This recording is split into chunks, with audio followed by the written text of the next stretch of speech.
Olá, queridos. Eu sou o pastor Paulo Roberto com 5 minutos de café, palavra e oração. Atos, capítulo 11, versículo 28, nós lemos: E levantando-se um deles, por nome Ágabo, dava a entender pelo Espírito que haveria uma grande fome em todo o mundo. E isso aconteceu no tempo de Cláudio César. Diante das incertezas, creia. Eu imagino que não tenha sido fácil, tanto para Barnabé quanto para Paulo, ter que ouvir uma profecia que não trazia nenhuma palavra animadora. Até mesmo porque boa parte de nós condicionamos nosso coração e ouvidos a receber profecias carregadas de vitórias e conquistas. E quando isto não acontece, o profeta automaticamente perde a graça diante dos ouvintes. Querer ouvir apenas coisas boas, eu quero que você entenda que não é de hoje, mas muito antigo. Os reis, seja de Israel ou de Judá, eles costumavam ter ao seu dispor profetas, todos municiados de boas profecias.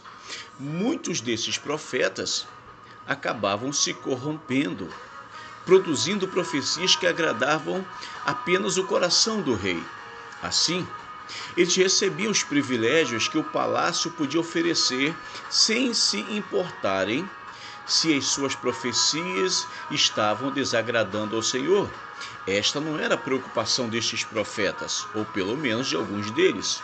No entanto, havia também naquela época aqueles profetas, homens de Deus, oráculos do Senhor, que se mantinham fiéis a Deus.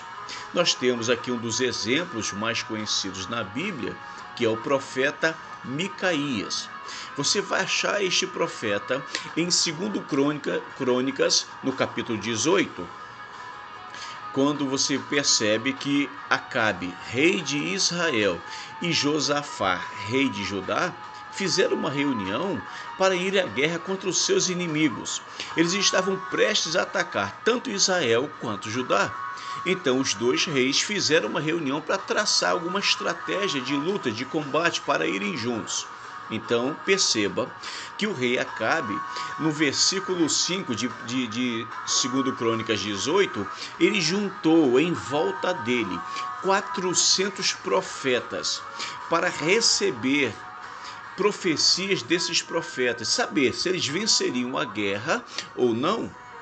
E esses 400 profetas disseram a Acabe: sim, o Senhor vai vencer a guerra, Israel vai sair vencedor.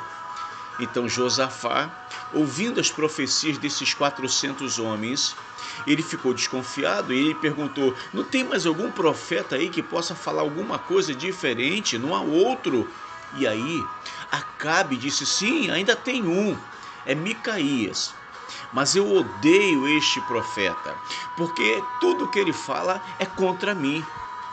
Queridos, quando Josafá mandou chamar o profeta Micaías, veja o que diz o texto de 2 Crônicas, aí no capítulo 18, versículo 12 e 13. E o mensageiro que foi chamar a Micaías falou-lhe dizendo: eis que as palavras dos profetas a uma só voz predizem coisas boas para o rei. Seja, pois, também a tua palavra como a de um deles, e fala o que é bom.